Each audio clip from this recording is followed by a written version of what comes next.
اسرافیل، اسرافیل علیہ السلام کا بھی عظیم اور شان مرتبہ ہے، یہ بھی بڑے بڑے فرشتوں میں ان کا شمار کیا جاتا ہے۔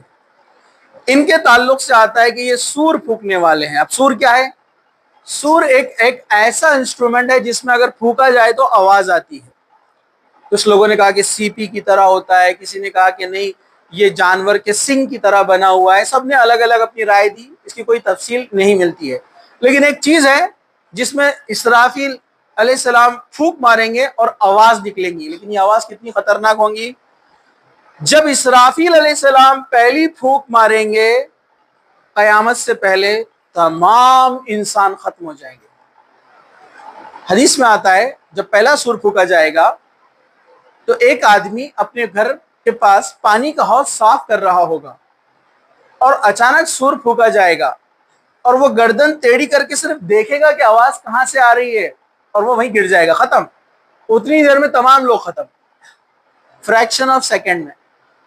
آپ بولیں گے آواز سے کیسے ختم ہو جائیں گے؟ آپ سائنس پڑھتے آپ کو پتا ہے 140 ڈیسیبل کی آواز اگر پیدا کی جائے آپ کے کان کے پردے پھٹ سکتے ہیں۔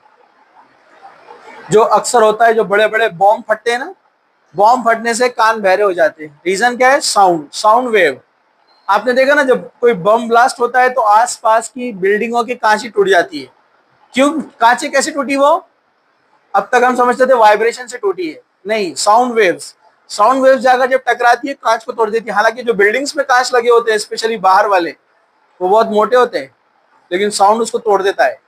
اور اگر 200 ڈیسیبل کی آواز پیدا کی جائے کسی کے نزدیک کان کے، اس کی نسیں پھٹ سکتی ہے اور وہ مر سکتا ہے۔ اب یہ تو اسرافیل ہے، سور پھونکنے والے ہیں، اور ان کے بارے میں کیا آتا ہے، ان کی جسامت کیسی ہے؟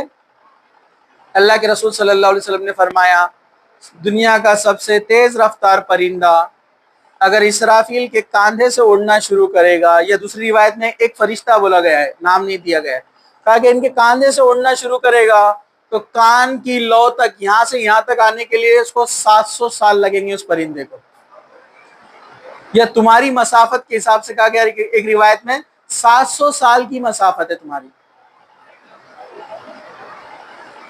تو صرف کاندھے سے کان کی لو کتنا بڑا ڈیفرنس ہے۔